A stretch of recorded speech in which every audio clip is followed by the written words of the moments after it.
દેવગઢ બારિયા નગરના માન સરોવર સ્થિત બેટ વિસ્તારમાં એક 4 વ્હીલર ગાડી અચાનક તળાવમાં ખાબકી પડી હતી। ગાડીમાં બેઠેલા યુવાનો પાણીમાં ડૂબી રહ્યા હતા ત્યારે ત્યાં ઉપસ્થિત તમે શ્રી આમિર ચાંદા અને શ્રી અસ્થાક પિત્તળ ક્ષણનો પણ વિલંબ કર્યા વગર બચાવ કાર્ય માટે તળાવમાં કૂદી પડ્યા હતા।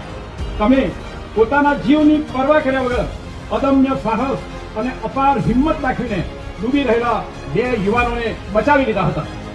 તમારી સમયસરની મદદને કારણે શ્રી રાકેશ કુમાર અગ્રવાલ અને શ્રી ધ્રુવરાજ પ્રજ્ઞેશભાઈ વરિયા નામના 2 આશાસ્પદ યુવાનો મોતના મુખમાંથી પાછા ફર્યા છે।